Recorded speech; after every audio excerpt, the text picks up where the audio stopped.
जय हिंद दोस्तों, grain world publication में आपका स्वागत है। मैं आपका अपना फिजिक्स टीचर आपके बीच लेकर आए हैं चैप्टर 2 के न्यू वीडियोस, जिसमें हम लोग चैप्टर 2 के बचे हुए क्वेश्चनों का प्रैक्टिस करेंगे। तो चलिए आइए हम स्टार्ट करते हैं। लेकिन हाँ, स्टार्ट करने के पहले दोस्तों आप हमारे चैनल ग्रीन वर्ल्ड पब्लिकेशन को लाइक, सब्सक्राइब और शेयर जरूर करें। ठीक है, चलिए आइए स्टार्ट करते हैं। हम लोग क्वेश्चन करना लघु उत्तरीय प्रश्न हम लोग सॉल्व कर रहे थे, जिसमें 3 अंक के क्वेश्चन है, 3 नंबर के क्वेश्चन है। ये इसको हम लोग सॉल्व करेंगे। कुछ क्वेश्चन हमने लास्ट वीडियो में आपके बीच लाया था, बचे हुए क्वेश्चन को इस वीडियो में हम लोग प्रैक्टिस किया जाएगा। क्लियर है? चलिए आइए स्टार्ट करते हैं। विभव प्रवणता एवं विद्युत क्षेत्र की तीव्रता के बीच का संबंध स्थापित कीजिए। चलिए, मैंने बताया था, समरी में भी पढ़े थे, लघु उत्तरीय प्रश्न और बहुविकल्पी प्रश्न, अति लघु उत्तरीय प्रश्न में भी ये क्वेश्चन पूछा जा चुका है कि क्या संबंध होता है। हम लोग जानते हैं क्या संबंध होता है, क्या होता है विभव प्रवणता और विद्युत क्षेत्र में E = delta V by delta x. ये मान आता था कि नहीं आता था? पोटेंशियल ग्रेडियंट, विभव प्रवणता इसी को बोलते हैं। इसी को ड्राइव करना है। कैसे हम लोग इसको करेंगे, थ्योरेटिकल फॉर्म में लिखकर कैसे इसको सॉल्व किया जाएगा। ठीक है, तो चलिए आइए इसको हम लोग कैसे करेंगे। विभव प्रवणता के बारे में मानते हैं। विभव प्रवणता होता क्या है, देखिए हम एज्यूम करते हैं कोई हमारा यहाँ पर क्या है, एक धन आवेश रखा हुआ है।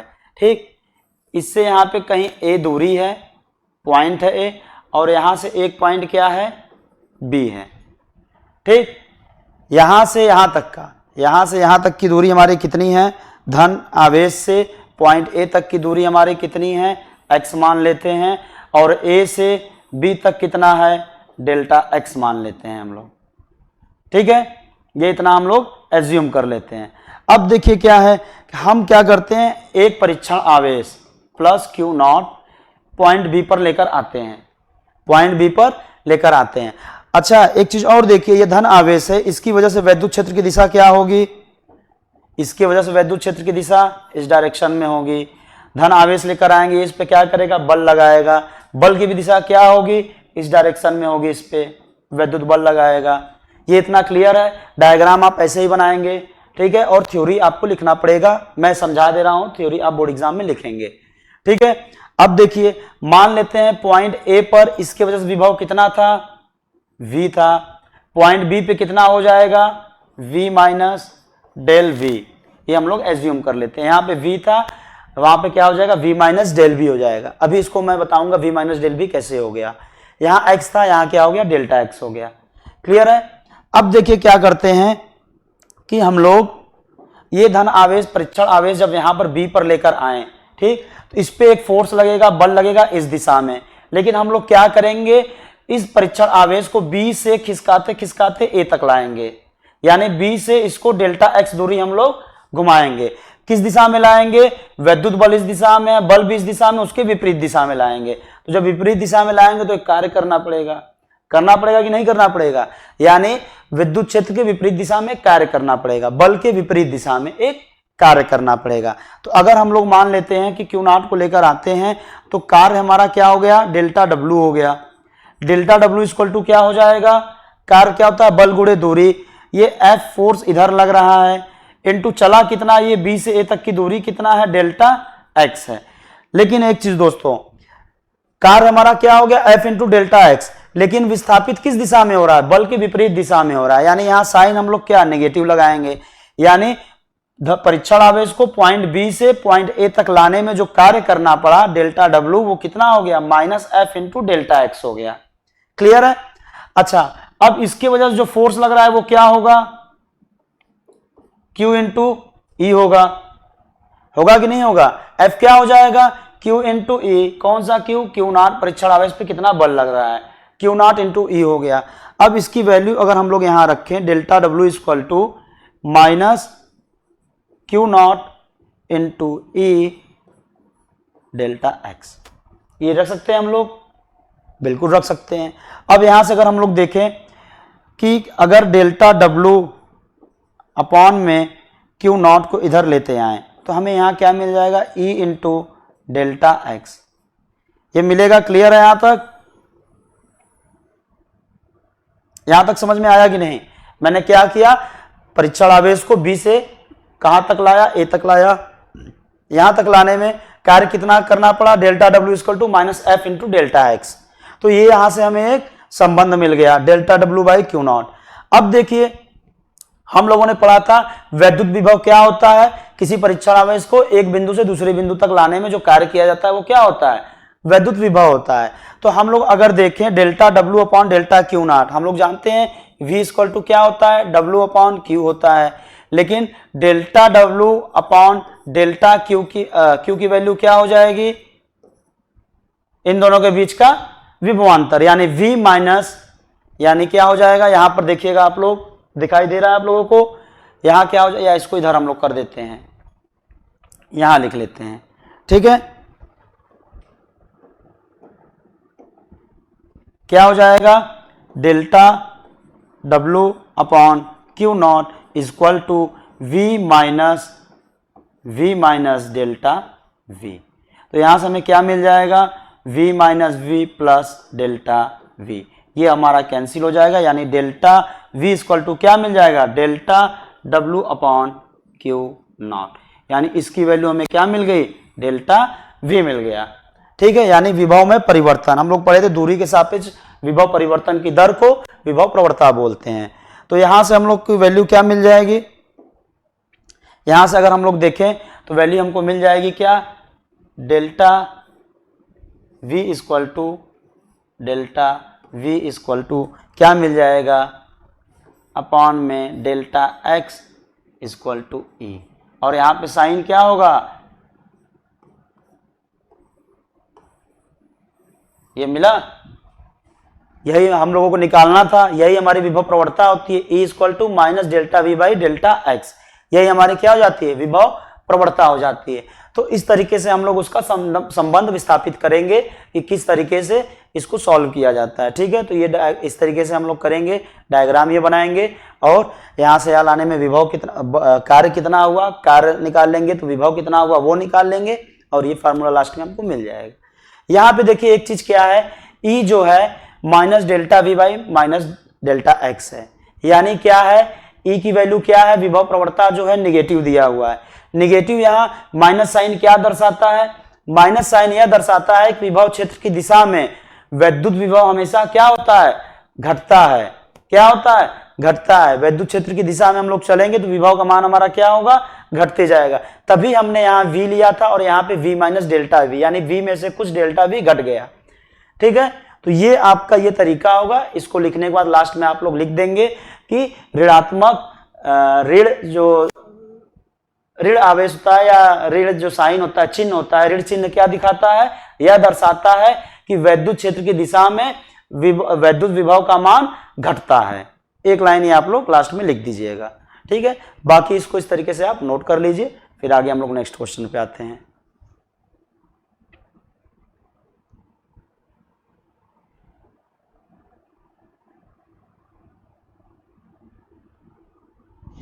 चलिए नेक्स्ट क्वेश्चन पे आते हैं, इसको हम लोग क्लियर करते हैं।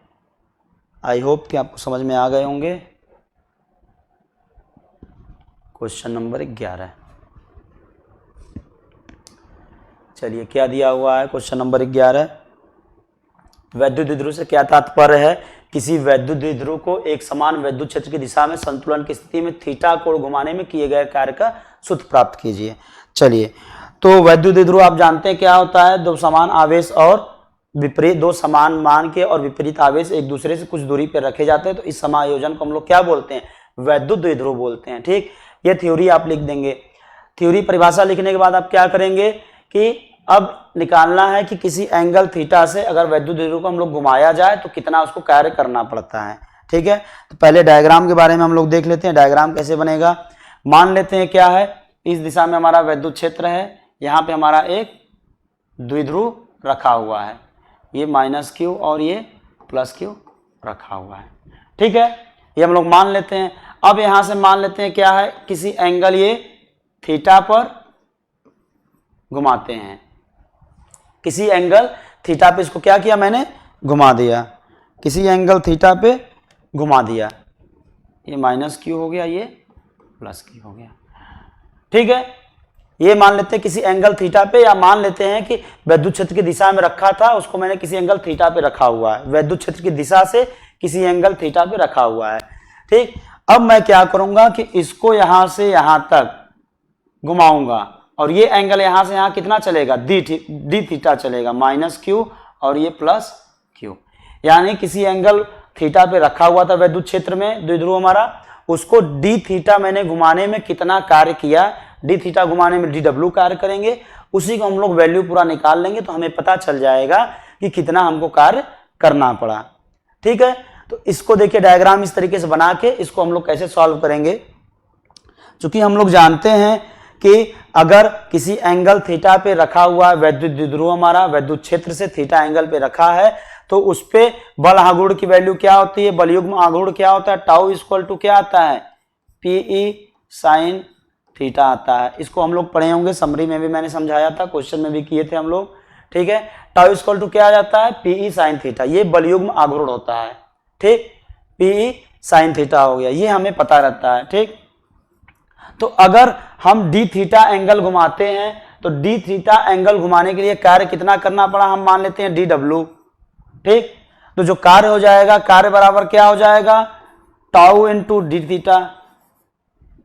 ठीक, यानी क्या हो रहा है भाई, इस एंगल पे रखा था, इसको मैंने थीटा एंगल पे रख दिया। ठीक, उसके बाद डी थीटा पे घुमा के देखा कितना कार्य करना पड़ रहा है, डी थीटा घुमाए हमने तो डी डब्ल्यू कार्य किया, तो D W equal to tau D theta हो जाएगा। ठीक, टाउ हमारा बल युग्म आघूर्ण हो गया। अब यहां से देखेंगे डी डब्ल्यू इक्वल टू क्या हो जाएगा, टाउ की वैल्यू क्या है, P E sine theta into D theta. ठीक, ये हमें यहां मिल जाएगा। एक क्वेश्चन मान लीजिए दूसरा है हमारा। अब देखिए D W equal to P E sine theta D theta हो गया। अगर हम लोगों को निकालना है पूरा वर्क, यानी डब्ल्यू इक्वल टू कि 0 से लेके थीटा मान लिया, तो किसी एंगल थीटा 1 से थीटा 2 तक घुमाने में कितना कार्य करना पड़ा, तो डब्ल्यू इक्वल टू क्या आ जाएगा, थीटा 1 थीटा 2 घुमाने में कितना कार्य करना पड़ा, डी डब्ल्यू। ये लिख सकते हैं। यानी अब क्या करेंगे, यहाँ पे डब्ल्यू इक्वल टू क्या हो जाएगा, integration of theta 1 to theta 2, D W की वैल्यू क्या है, P E sine theta D theta. ठीक है, ये हमें मिल जाएगा क्वेश्चन यहां से। अब इसी को इंटीग्रेट करेंगे, इसकी वैल्यू हम लोग यहां कैलकुलेट करेंगे। चलिए आइए देखते हैं कैसे इंटीग्रेशन होगा इसका। इंटीग्रेट करेंगे इसको हम लोग,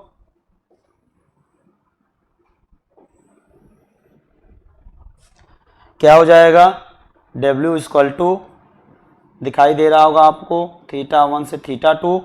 ठीक, या इसको हम लोग क्या करेंगे, पीई बाहर निकाल लेते हैं, पीई बाहर निकाल लेंगे, यहां आ जाएगा थीटा 1 से theta 2 sign theta D theta. Clear है यहां तक।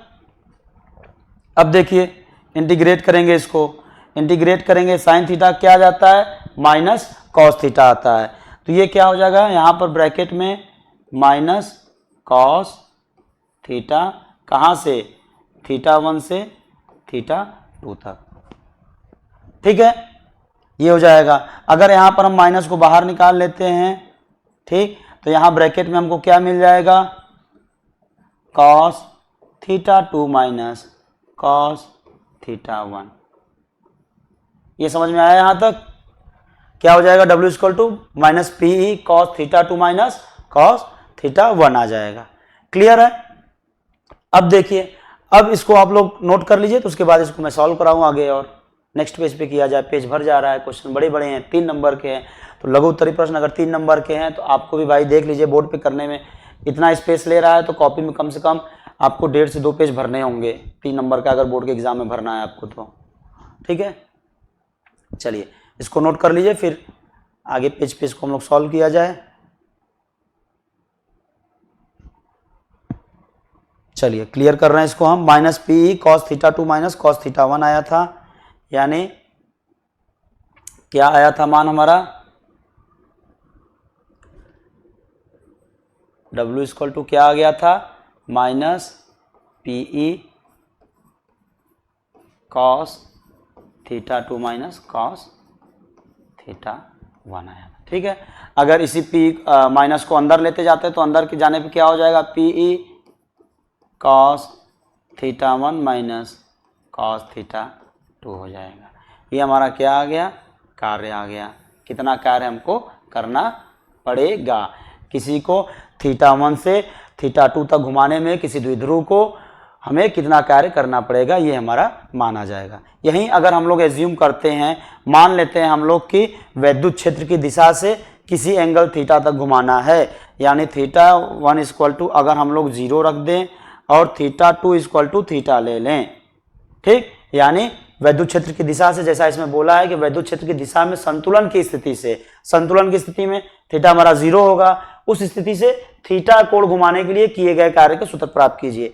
यानी थीटा 1 इक्वल टू 0 संतुलन की स्थिति से किसी एंगल थीटा तक घुमाने में कितना कार्य करना पड़ रहा है, तो W इक्वल टू क्या हो जाएगा, PE cos 0, थीटा 1 हमारा 0, cos 0 की वैल्यू 1 हो जाएगी, 1 माइनस cos थीटा हो जाएगा। ये हमें यहाँ से मेन फॉर्मूला मिल जाएगा। क्लियर है, इसको देख लीजिए, नोट कर लीजिए। कोई अगर चीज़ ना समझ में आए तो कमेंट बॉक्स में जरूर मेंशन करिएगा, ठीक है। देख लीजिए इसको कैसे होगा ये।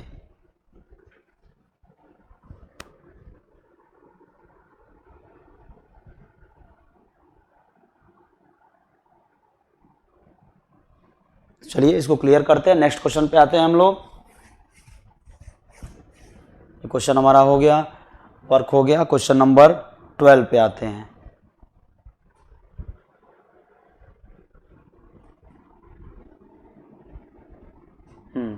क्वेश्चन नंबर 12, क्वेश्चन नंबर 12 देखिए क्या दिया हुआ है, बहुत ही बढ़िया क्वेश्चन है ये, संधारित्र के ऊपर है। क्या दिया है कि एक समानांतर प्लेट वायु संधारित्र की धारिता 3 माइक्रोफैरेड दिया हुआ है, के परावैद्युतांक तथा 3D/4 मोटाई की प्लेट को जब संधारित्र के प्लेटों के बीच में रखते हैं तब धारिता, संधारित्र की धारिता 6 माइक्रोफैरेड हो जाती है। के का मान ज्ञात कीजिए जहां डी संधारित्र के प्लेटों के बीच की दूरी दिया हुआ है, ठीक है। यानी पहले क्या किया यहां पर कि एक 3 माइक्रोफैरेड का हमारा समानांतर प्लेट ऐसे रखे हुए हैं जिनका संधारित्र की धारिता क्या है, 3 माइक्रोफैरेड है। अब क्या किया, उसके बीच में 3D/4 मोटाई का एक प्लेट रख दिया जिसका परावैद्युतांक का मान क्या है, के है, वही हमको निकालना है। यानी अगर हम लोग डायग्राम में देखें तो हमारे पास डायग्राम क्या बनेगा, ये हमारा पहले एक प्लेट रखा हुआ था संधारित्र जिसका मान लीजिए C इक्वल टू कितना दिया था, 3 माइक्रोफैरेड दिया था, ठीक। इसकी मोटाई कितनी थी, D थी। अब क्या किया कि इसी के बीच में एक प्लेट और रख दिया, एक प्लेट ये रख दिए, ठीक है। इसकी मोटाई कितनी है, 3D/4 है, बस इसकी मोटाई, और इस पे आवेश अब कितना आ जा रहा है, इसकी धारिता कितनी हो जा रही है, 6 माइक्रोफैरेड हो जा रही है, ठीक। तो इसी के का मान पूछा है। डायग्राम बना के पहले समझाएंगे, उसके बाद इसको हम लोग सॉल्व करेंगे। तो देखिए पहले क्या होगा, अगर हम लोग पहले दिया है C इक्वल टू 3 माइक्रोफैरेड, तो पहले समानांतर प्लेट की धारिता क्या हो जाएगी, C की वैल्यू अगर हम लोग लिखें तो C इक्वल टू क्या हो जाएगा, एप्सिलॉन नॉट A/D। इसकी वैल्यू कितना दिया हुआ है, 3 माइक्रोफैरेड, 3 गुणे 10 के घाते -6, ठीक। ये हमारा इसका मान दिया हुआ है, ये हमारा एक इक्वेशन हो गया। दूसरा क्या बोल दिया, अब दूसरे केस में क्या हो जाएगा, यहां मान लेते हैं C1 था ये, या इसको C1 ही रहने दीजिए, यहां पर इसको हम लोग C1 डैश मान लेते हैं। अब यहां क्या हो जाएगा, अब देखिए ये हमें फॉर्मूला याद रखना पड़ेगा कि जब संधारित्र के प्लेटों के बीच कोई के परावैद्युतांक का एक प्लेट रख दें जिसकी कुछ मोटाई दी हुई हो, तो हमें क्या फार्मूला मिलता है, तो C इक्वल टू उस समय जो फार्मूला मिलेगा एप्सिलॉन नॉट A अपॉन में क्या हो जाएगा यहाँ पे D minus T plus T/K। ये फार्मूला आपको लर्न करना पड़ेगा, दिमाग में रखना पड़ेगा। यहाँ T क्या है, T प्लेट की थिकनेस है, कितनी मोटाई की प्लेट रखी गई है। यहाँ पे T इक्वल टू क्या दिया है, 3D/4। यहाँ क्या दिया है, T इक्वल टू 3D/4, यहाँ क्वेश्चन में मेंशन है, 3D/4 की मोटाई रख दी है, यहाँ पे प्लेट की है। के हमारा क्या है, परावैद्युतांक का मान है, इसी का मान हमको निकालना है, ठीक है। तो चलिए अब ये क्वेश्चन मिल गया, अब ये मिल गया, इसको हम लोग सॉल्व किया जाए बारी बारी से। अच्छा एक चीज और, यहाँ पे क्या दिया है, इनका मान 3 माइक्रोफैरेड दिया और यहाँ पे इसका मान कितना दिया है, 6 माइक्रोफैरेड दिया है, ठीक। तो अगर एक इक्वेशन ये हो गया, दूसरा इक्वेशन हमारा ये वाला है, स्टार वाला है, इसकी वैल्यू हम लोग यहाँ 6 रख देते हैं, 6 गुणे 10 के घाते -6। ठीक, इक्वेशन 1 और 2 को अगर हम लोग डिवाइड कर दें, इक्वेशन 2 को 1 से डिवाइड कर दें, अगर हम लोग इक्वेशन 2 को 1 से डिवाइड कर दें हम, तो देखते हैं हमें क्या मिलता है। ठीक है, तो चलिए यहाँ पे हम लोग देखते हैं, 1 से इसको डिवाइड कर दे रहे हैं तो हमें क्या मिल जाएगा। ये हमारा ऊपर यहाँ पे इसको कर लेते हैं, बाकी नेक्स्ट पेज पे हम लोग करेंगे। ठीक है, चलिए ये 6 ये हमारा ऊपर रहेगा, इससे हमको डिवाइड करना है, तो से 6/3 यानी ये क्या आ जाएगा, यहाँ 2 हो जाएगा, इक्वल टू एप्सिलॉन नॉट से एप्सिलॉन नॉट एक कर कैंसिल हो जाएगा, हमें क्या मिल जाएगा यहाँ पे d minus T plus T by के अपॉन में क्या हो जाएगा, अपॉन में d आ जाएगा। इतना अपॉन ये कर दिए, इसको मैंने क्या किया, ऊपर रखा, नहीं ये नहीं आएगा, ये नहीं आएगा। इसको मैंने ऊपर रखा, इसको नीचे रखा, तो हमारा मान क्या आ जाएगा, 2 इक्वल टू, ये हमारा ऊपर में रहेगा, ये इसको जस्ट इसके नीचे रखेंगे तो क्या आ जाएगा, 2d अपॉन में d माइनस टी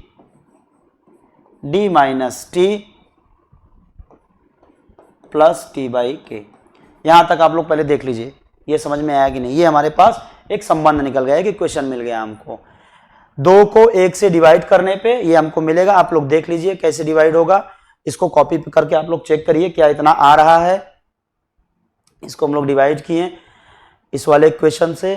ठीक है, एप्सिलॉन नॉट एक कट गया, ये हमारा क्या हो जाएगा, डी हमारा ऊपर चला जाएगा, ये हमारा नीचे आ जाएगा। ठीक, अब देखिए यहां तक पहले आप लोग देख लीजिए, उसके बाद नेक्स्ट पेज पे इसको हम लोग सॉल्व करेंगे। पहले यहां तक समझ लीजिए, इसको यहां तक समझ के इसको आप लोग नोट कर लीजिए।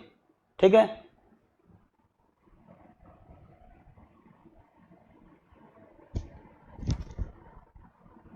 क्लियर है। चलिए 2 equal to D upon D minus T plus T by K आ गया हमारे पास। इसको हम लोग अब फिर से देखा जाए, यानी यहां हमें क्या मिल गया,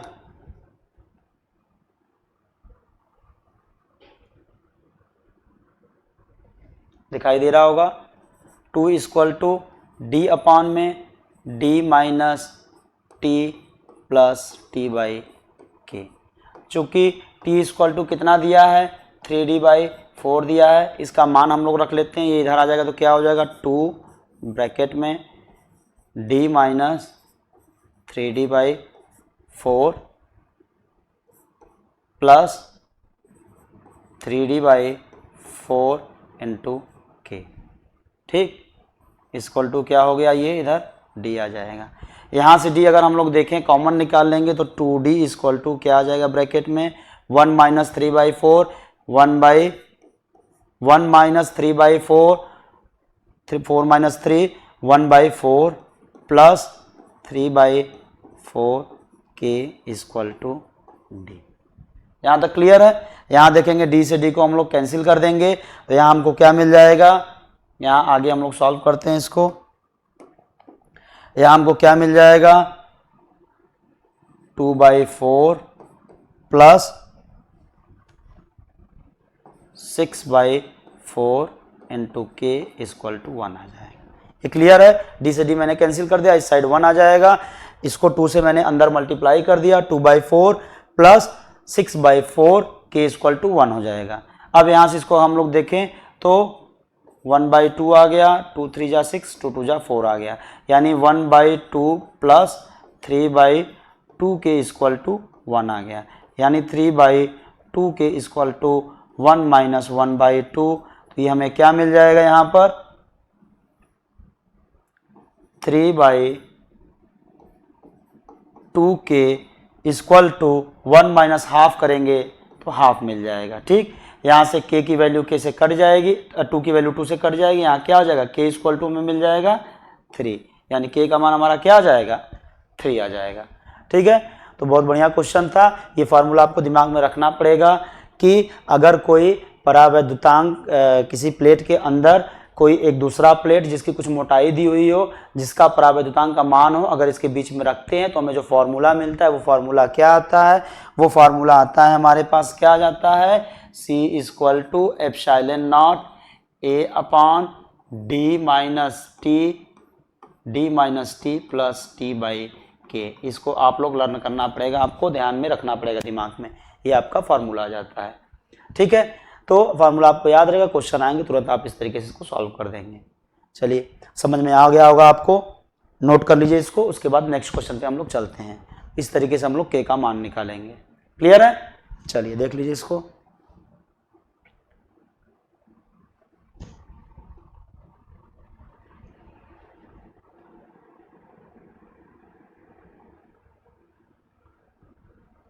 चलिए नोट कर लिए, आइए नेक्स्ट क्वेश्चन पे चलते हैं हम लोग।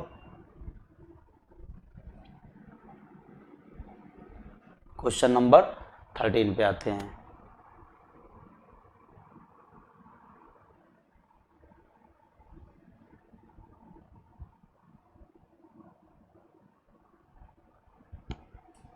ठीक है, क्वेश्चन नंबर 13 क्या दिया हुआ है, तीन संधारित्र हैं C1 C2 तथा CD श्रेणी क्रम में जो है इनकी समतुल्य धारिता का व्यंजक प्राप्त कीजिए।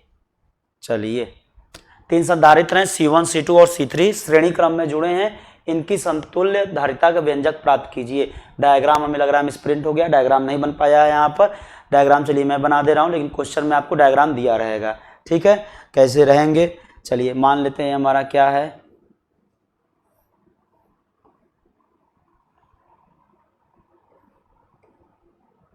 ठीक है, ये हमारे क्या है, संधारित्र हैं तीन, इसका C1 है, ये C2 है, ये C3 है।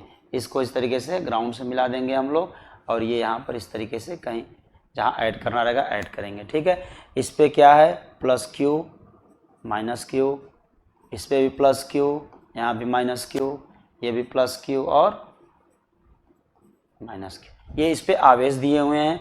सबका विभव कितना होगा, एक इसका विभव V1, इसका V2, इसका V3। ठीक है, क्या होगा V1 V2 और V3। ये डायग्राम में आपको इस तरीके से दिया रहेगा। बोला है तीन संधारित्र हैं श्रेणी क्रम में जुड़े हैं, इनकी समतुल्य धारिता का व्यंजक प्राप्त कीजिए। चलिए देखते हैं कैसे करेंगे। अगर हमें व्यंजक प्राप्त करना रहेगा, तीन विभव दिए हैं V1 V2 प्लस V3 दिए हुए हैं, तो हम लोग क्या करेंगे, V इक्वल टू हमारा क्या हो जाएगा, V1 plus V2 plus V3। ये इक्वेशन अगर हमें समझ में आएगा, इसको हम लोग कर देंगे तो यहाँ से हमारे आराम से इसको हम लोग सॉल्व कर सकते हैं। ठीक है, विभव क्या होगा, तीनों का सम होगा V1 और V2 V3 का। V इक्वल टू क्या हो जाएगा, V1 का कितना हो जाएगा धारिता, अगर V1 हम लोग निकाले, V1 इक्वल टू क्या हो जाएगा Q बाई C1। आवेश सब पे सेम है, आवेश सब पे सेम होंगे, सीरीज में श्रेणी क्रम में है, Q by C1 plus Q by C2 plus Q by C3 हो जाएगा। ठीक है, यहाँ से अगर Q कॉमन निकाल के इधर लेते हैं तो V by Q equal to क्या हो जाएगा, 1 by C1 plus 1 by C2 plus 1 by C3। ठीक, यहाँ तक समझ में आया। अब जब ये हो जाएगा हमारा यहाँ तक, तो हम जानते हैं क्या होता है, C इक्वल टू क्या हो जाएगा Q बाई V, या V by Q equal to क्या हो जाएगा 1 बाई C, यानी पूरे समायोजन की समतुल्य धारिता जो हो जाएगी क्या हो जाएगी 1 by C equal to 1 by C1 plus 1 by C2 plus 1 by C3, जो कि श्रेणी क्रम में अगर C1 C2 C3 को जोड़ते हैं तो यही हमको संबंध मिलता है। 1 बाई समतुल्य धारिता जो हो जाएगी पूरे समायोजन की 1 by C equal to 1 by C1 plus 1 by C2 plus 1 by C3। जितने भी हमारे संधारित्र लगे रहेंगे उनका 1 अपॉन में मान रख देंगे हम लोग। तो इस तरीके से डायग्राम आपको दिया रहेगा, ये आपको बस दिमाग में ये लगाना है कि श्रेणी क्रम में जुड़े हैं, सबका अलग अलग विभव होगा, तो टोटल विभव V इक्वल टू क्या हो जाएगा, V1 plus V2 plus V3 हो जाएगा। यहाँ से सबकी मान इस तरीके से रखें तो लास्ट में हमको ये संबंध मिल जाएगा, समतुल्य धारिता का व्यंजक मिल जाएगा अगर श्रेणी क्रम में जुड़े हैं तो। ठीक है, चलिए इसको नोट कर लीजिए, फिर नेक्स्ट क्वेश्चन हम लोग करते हैं।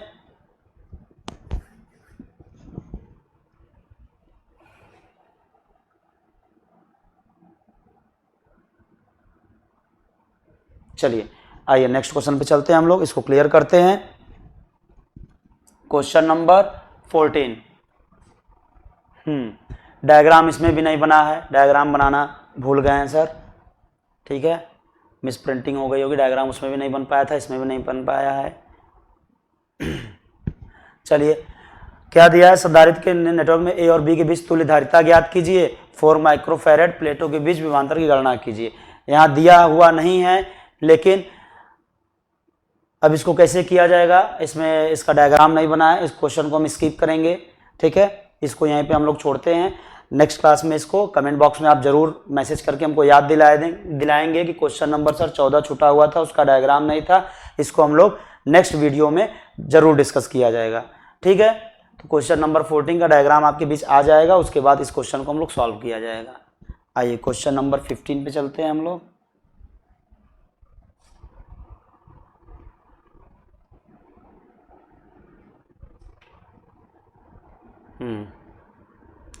क्या दिया है यहां पर,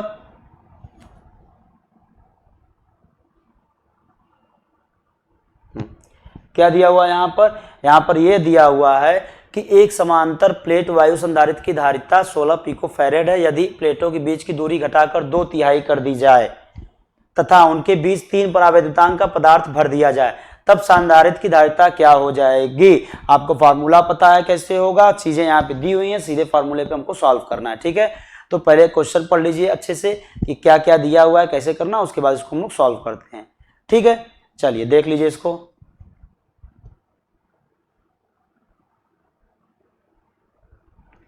चलिए समानांतर प्लेटों के बीच मान दिया हुआ है, अगर हम इसको वैल्यू क्या दिया, 16 पिकोफैरेड दिया, यदि प्लेटों के बीच की दूरी घटा दी जाए, यानी पहले जो C है, C इक्वल टू क्या दिया है, एप्सिलॉन नॉट A/D होगा। हम मान लेते हैं उनके बीच की दूरी A है और निर्वात में रखा, निर्वात की विद्युतशीलता एप्सिलॉन नॉट होगी, परावैद्युतांक का मान 1 होगा। तो यहाँ पर C की वैल्यू क्या दिया है, 16 पिकोफैरेड दिया है, 16 पिकोफैरेड दिया है, ठीक है। उनके बीच 3 परावैद्युतांक का पदार्थ भर दिया जाए, तब संधारित्र की धारिता क्या हो जाएगी। अगर उनकी दूरी C डैश हमारा क्या कर रहा है, दूसरा जो है एप्सिलॉन नॉट इंटू K हो जाएगा, A/, यहाँ पे D क्या हो गया है, उनकी दूरी घटा के 2/3 यानी 2D/3 कर दिया गया, 2/3 कर दिया यानी 2/3D हो गया है। अब यहाँ पर हमको मान निकालना है, तब संधारित्र की धारिता क्या हो जाएगी, तो C डैश इक्वल टू क्या हो जाएगा, K 2D/3 into epsilon not A/D होगा। ये क्लियर है, यहां तक समझ में आया। C डैश क्या हो जाएगा, परावैद्युतांक भर दिया K अपॉन में 2D/3, 2/3 हो गई उनके बीच की दूरी, और ये वैल्यू मैंने रख दिया। तो पहले इक्वेशन का मान हमको दिया हुआ था कि भाई उनके प्लेट है, नॉर्मली जब कोई परावैद्युतांक माध्यम नहीं रखा गया है तब क्या है, 16 पिकोफैरेड है। उसका मान उठा के यहाँ पे हम लोग रख देंगे, उसका मान उठा के यहाँ पे हम लोग रख दिया जाएगा। तो यहाँ पे हमको C डैश बराबर क्या मिल जाएगा, C डैश बराबर हो जाएगा, K का मान कितना दिया है, 3 दिया है, यानी ये 3 भी ऊपर चला जाएगा आपका, यानी क्या हो जाएगा, 3 इंटू 3 अपॉन में 2 इंटू D, सॉरी ये D यहाँ आ गया, ये D को हटा देते हैं यहाँ से, ठीक। ये D हमारा कहाँ आ जाएगा, ये D यहाँ पे आ जाएगा, इसकी वैल्यू हमको दी है। तो क्या हो जाएगा नीचे 3K/2, 3K/2 आ जाएगा, 3K/2 इंटू क्या दिया है, 16 पिकोफैरेड, 16 पिकोफैरेड दिया है, ठीक है। तो C डैश इक्वल टू क्या हो जाएगा, यहाँ से 3 3 जा 9/2, या इसको 2 से 2 18, 2 8 जा 16, यानी अब यहाँ क्या आएगा, 6 8 जा 48, और पिकोफैरेड में ही मान निकाल लेंगे हम लोग, चेंज करने की जरूरत नहीं है, ठीक है। यानी क्या हो जाएगा हमारा, अगर इसे समांतर प्लेट दिया हुआ है, एप्सिलॉन नॉट A/D हमको पहले दिया है, उसकी दूरी 2/3 कम कर दी गई और एक परावैद्युतांक K का मान रख दिया गया वहां पे। अब इसको हम लोग इस तरीके से सॉल्व कर लेंगे। एप्सिलॉन नॉट A/D के मान यहाँ पे हमको पता है 16 पिकोफैरेड है, ये 3K/2 हो गया, 3K/2 हो गया, 16 रख दिए। अब यहाँ से हम लोग 1 सेकेंड, 3 3 जा 9, वैल्यू क्या आ जाएगी, 9 8 जा 72, C डैश क्या आ जाएगा, 3 3 जा 9, 9 8 जा 72 पिकोफैरेड, ये आपका मान आ जाएगा, ठीक है। चलिए इसको देख लीजिए, यहां तक नोट कर लीजिए इसको।